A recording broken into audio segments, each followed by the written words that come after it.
მოგესალმებით, ჩემო ძვირფასო YouTube-ის გამომწერებო. ძალიან მიხარია, რომ ისევ ერთად ვართ. დღეს მინდა გაგიზიაროთ ერთი განსაკუთრებული ისტორია, ქართველი ლეგენდის, კლდისვეფხვის მიხეილ ხერგიანის შესახებ. ეს არის ამბავი სიმამაცეზე, სიძლიერეზე და უსაზღვრო სიყვარულზე მთების მიმართ. მიხეილ ხერგიანი, მეტსახელად კლდისვეფხვი, ქართველი ალპინიზმის ერთ-ერთი ყველაზე გამორჩეული და ლეგენდარული ფიგურაა.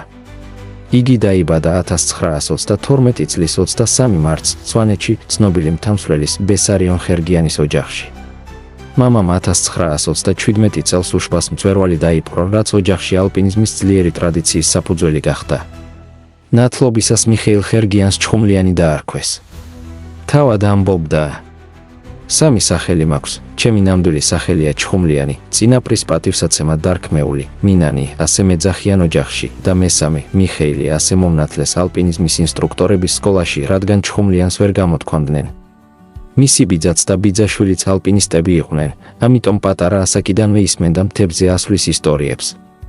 მოზარდობიდანვე დადიოდა მთებში, ცოცავდა კლდეებზე და გატაცებული იყო სამთო-სათხილამურო სპორტით. 1951 წელს 9 კლასის დასრულების შემდეგ დაამთავრა ალპინიზმის ინსტრუქტორების საკავშირო სკოლა. უკვე 1 წლის შემდეგ პრიელბრუსიაში, ადირსუს ხეობაში მდებარე ბანაკ მეტალურგში ინსტრუქტორად დაიწყო მუშაობა. 1956 წლიდან შხელდას ხეობაში ბანაკ სპარტაკის სამაშველო რაზმის უფროსი გახდა. მისი სპორტული მიღწევები შთამბეჭდავია. 1952 წელს გახდა კლდეზე ცოცვის ჩემპიონი. 1956 წელს ტიუტიუბაშის ჩრდილოეთ კედლის პირველი დაპყრობისთვის მიიღო სრკის სპორტის ოსტატის წოდება. იყო სრკის სამგზის ჩემპიონი ალპინიზმში 1955, 1956, 1964 წლებში. კლდეზე ცოცვაში 7 გზის ჩემპიონი. მიხეილ ხერგიანი გამოირჩეოდა ტექნიკით, სიმამაცითა და საოცარი მოძრაობის სიზუსტით. იგი დიდი პოპულარობით სარგებლობდა როგორც საბჭოთა კავშირში, ისე უცხოელ ალპინისტებში. 1964 წელს ერთ-ერთ საერთაშორისო შეჯიბრებაზე ელისაბედ ეიმა მას კლდისვეფხვი უწოდა, მეტსახელი, რომელიც სამუდამოდ გაჰყვა.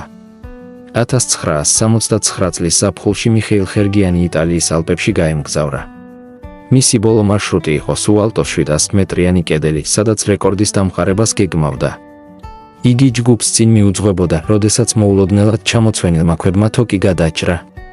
ხერგიანი დაახლოებით 600 მეტრის სიმაღლიდან მოწყდა და ტრაგიკულად დაიღუპა.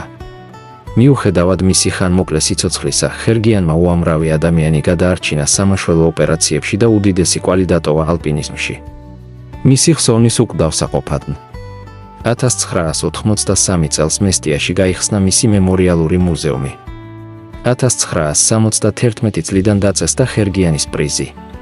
მისი სახელი ეწოდა მწვერვალებსა და მარშრუტებს. 1987 წელს ერთ-ერთ ასტეროიდსაც მიენიჭა მისი სახელი. ვლადიმერ ვისოცკიმ მიუძღვნა სიმღერა, ხოლო ევგენი ევტუშენკომ და იური ვიზბორიმ ლექსები. მიხეილ ხერგიანი დღემდე რჩება სიმამაცის, პროფესიონალიზმისა და მთის სიყვარულის სიმბოლოდ. დიდი მადლობა, რომ ბოლომდე მიყურეთ. იმედი მაქვს მიხეილ ხერგიანის ისტორია თქვენშიც გააღვიძებს ძალას, მიზანდასახულობას და საკუთარ მწვერვალებზე ასვლის სურვილს. გისურვებთ წარმატებას, ჯანმრთელობას და ბედნიერებას. არ დაგავიწყდეთ არხის გამოწერა და მალე ისევ შევხვდებით ახალ საინტერესო ისტორიით.